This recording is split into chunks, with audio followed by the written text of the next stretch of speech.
ठीक है बेटा, अगला नंबर रहेगा आपका 18 नंबर, और ये रहेगी आपकी हेलोफॉर्म अभिक्रिया।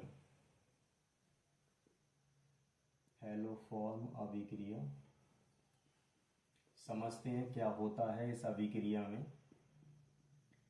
इस अभिक्रिया में मुख्य उत्पाद एल्किल ट्राई हैलोजन बनते हैं, जिन्हें हम हेलोफॉर्म के नाम से जानते हैं, इसीलिए इस अभिक्रिया को हेलोफॉर्म अभिक्रिया भी कहते हैं। कार्बोनिल समूह युक्त कार्बनिक यौगिक जैसे एल्डिहाइड व कीटोन सोडियम हाइपोहैलाइड से अभिक्रिया करके एल्किल ट्राई हैलोजन व्युत्पन्नों का निर्माण करते हैं, जिन्हें हम हेलोफॉर्म कहते हैं, इसलिए इस अभिक्रिया को हेलोफॉर्म अभिक्रिया कहते हैं। तो एक एग्जाम्पल लेते हैं बेटा, और एग्जाम्पल में हम लेते हैं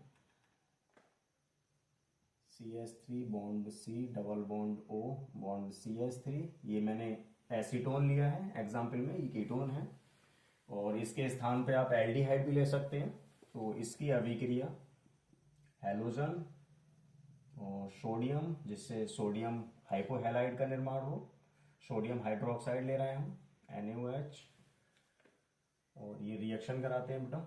और यहाँ पे अगर मुझे रिएक्शन बैलेंस करना है तो 3 टाइम्स क्या करना होगा, हैलोजन लेना होगा हमारे लिए, और 4 टाइम्स लेना होगा आपके लिए सोडियम हाइड्रोक्साइड। तो रिएक्शन में जो हेलोफॉर्म बनेगा वो बनेगा CH Br3, ठीक है, और बनेगा आपका कार्बोक्सिलिक अम्ल का सोडियम लवण प्लस NaBr 3 टाइम्स, और रिएक्शन कंप्लीटली बैलेंस हो इसलिए 3 टाइम्स H2O। ये रिएक्शन आपकी बैलेंस है। तो कीटोन अर्थात एसीटोन ने सोडियम हाइपोहैलाइड बनता है यहाँ पे, और क्या होता है रिएक्शन में हमारे लिए हेलोफॉर्म मिल रहा है, जिससे हम इस हेलोफॉर्म के लिए बोलेंगे ब्रोमोफॉर्म। ब्रोमोफॉर्म का निर्माण होता है, जैसे क्लोरोफॉर्म है, ब्रोमोफॉर्म है, आइडोफॉर्म है। तो ये हेलोफॉर्म्स बनते हैं, इसलिए इस अभिक्रिया को हेलोफॉर्म अभिक्रिया कहते हैं। ठीक है बेटा, अगले नंबर पे चलते हैं। 19 नंबर रहेगा हमारा, 19 नंबर, और ये रिएक्शन है आपकी कॉल्वे सिमिड अभिक्रिया। कॉल्वे सिमिड अभिक्रिया,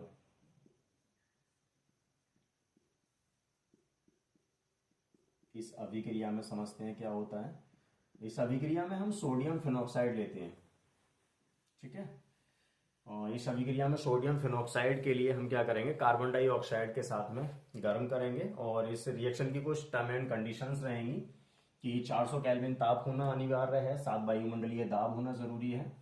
तो एक योगात्मक उत्पाद बनता है जिसका पुनर्विन्यास होता है, पुनर्विन्यास होने के बाद में उसका जल अपघटन कराते हैं, तो हमारे लिए सैलिसिलिक अम्ल का निर्माण होता है, सैलिसिलिक अम्ल प्राप्त होता है, इसलिए इस अभिक्रिया को कॉल्वे सिमिड अभिक्रिया कहते हैं। एग्जाम्पल लेते हैं, मैंने सोडियम फिनॉक्साइड लिया है, और इसका कार्बन डाइऑक्साइड के साथ गर्म करा रहे हैं, और टर्म एंड कंडीशन ये है कि 400 केल्विन ताप और 7 वायुमंडलीय दाब, ठीक है, एटमॉस्फेयर प्रेशर। तो एक योगात्मक कंपाउंड मिलेगा आपका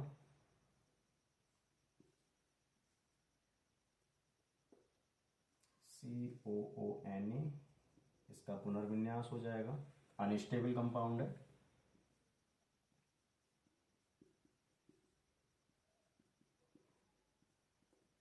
पुनर्विन्यास होने से हमारे लिए कार्बोक्सिलिक अम्ल का सोडियम लवण मिलेगा COONA, और ये जिसका हम अगर अम्लीय माध्यम में जल अपघटन करते हैं HOH, तो ये हमारे लिए मिलता है क्या, 2 हाइड्रोक्सी बेंजोइक अम्ल, IUPAC नाम अगर हम इसका बोलेंगे तो बोलेंगे 2 हाइड्रोक्सी बेंजोइक अम्ल, और इसी का एक नाम है सैलिसिलिक अम्ल।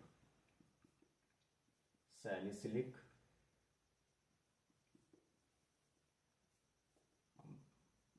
ठीक है, ये कॉल्वे सिमिड अभिक्रिया हो गई।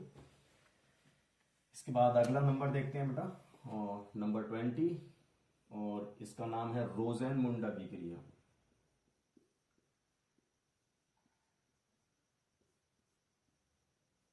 रोसेनमुंड अभिक्रिया। इसमें क्या करते हैं बेटा, एसिड क्लोराइड लेते हैं और उसका उत्प्रेरकीय हाइड्रोजनीकरण करते हैं हम, जिससे एल्डिहाइड का निर्माण होता है। इस अभिक्रिया को रोसेनमुंड अभिक्रिया कहते हैं। बहुत सिंपल है। और एग्जाम्पल लेते हैं, तो हमने CH3COCl एसिड क्लोराइड लिया और इसका रिएक्शन हाइड्रोजन गैस, उत्प्रेरक हमारे लिए ये रहेगा PdBaSO4 बेरियम सल्फेट पैलेडियम के साथ। तो रिएक्शन में जो हमें मिलेगा वो एसिड एल्डिहाइड मिलेगा CH3CHO। इस अभिक्रिया को हम रोसेनमुंड अभिक्रिया कह रहे हैं। और अब आप इसका स्क्रीनशॉट ले सकते हैं।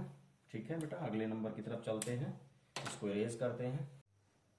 ठीक है बेटा, अगला नंबर रहेगा आपका, और ये नंबर है आपका 21। और ये रिएक्शन जो है कंपाउंड के नाम से जानी जाती है। एक वो हमारा यौगिक होता है यूरोट्रोपिन, तो उसका निर्माण कैसे होता है, ये रिएक्शन बहुत पूछी जाती है, इंपॉर्टेंट रिएक्शन है। तो बताते हैं आपको यूरोट्रोपिन का निर्माण कैसे होता है। तो मैं लिख देता हूं इस रिएक्शन के लिए, यूरोट्रोपिन का निर्माण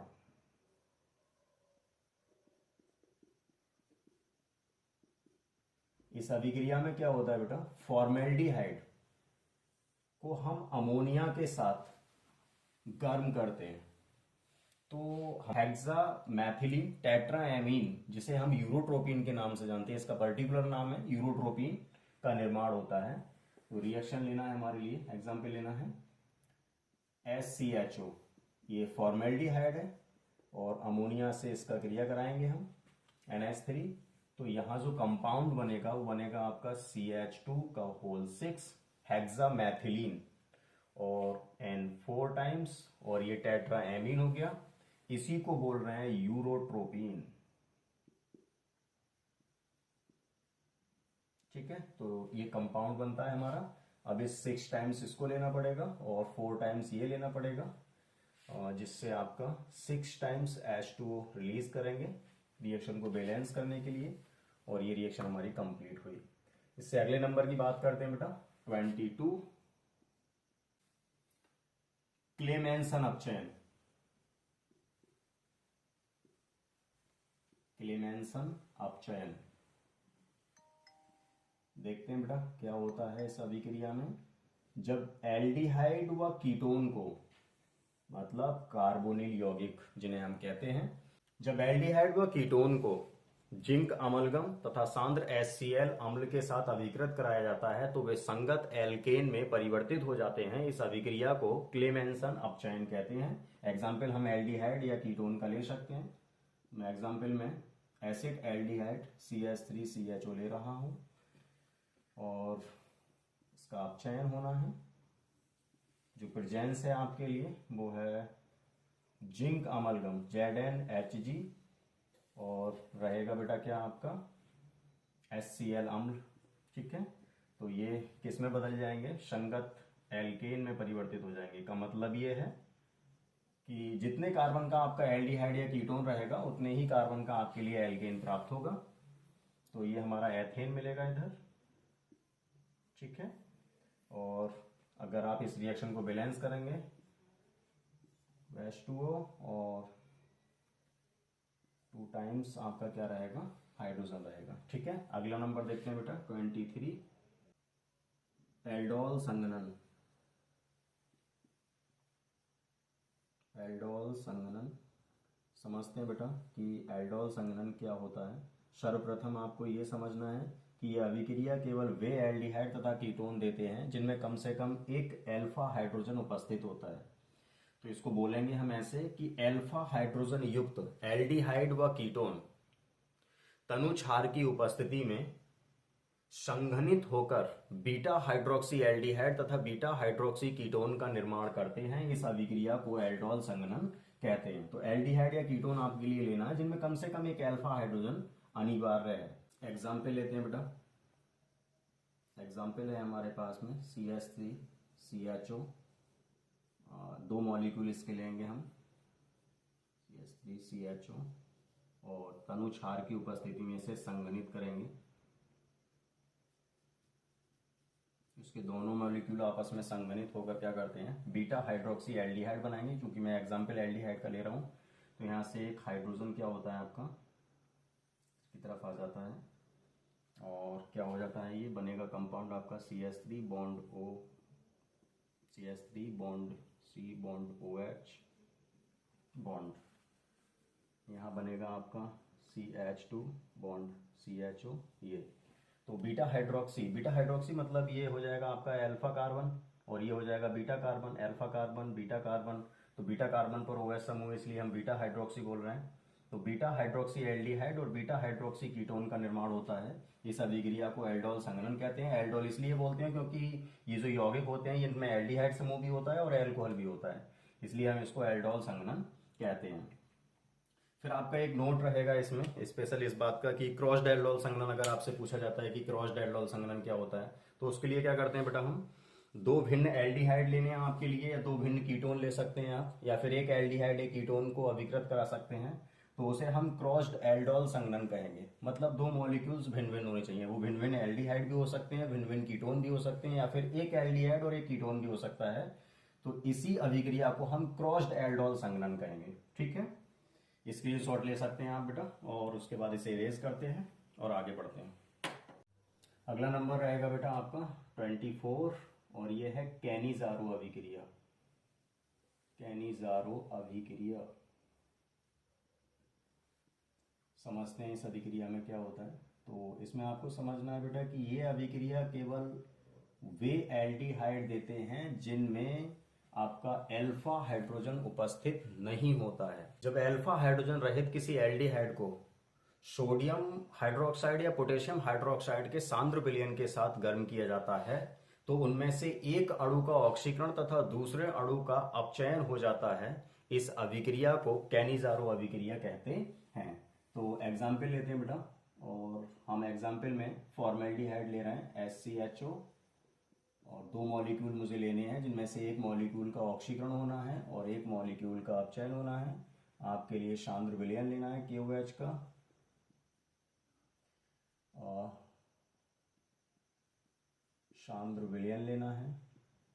तो इनमें से एक अणु का ऑक्सीकरण हो जाएगा और एक अणु का अपचयन हो जाएगा। चूंकि क्षार उपस्थित है तो जिसका ऑक्सीकरण होगा वो कार्बोक्सिलिक अम्ल में बदलेगा और क्षार से क्रिया करके अपना लवण बनाएगा।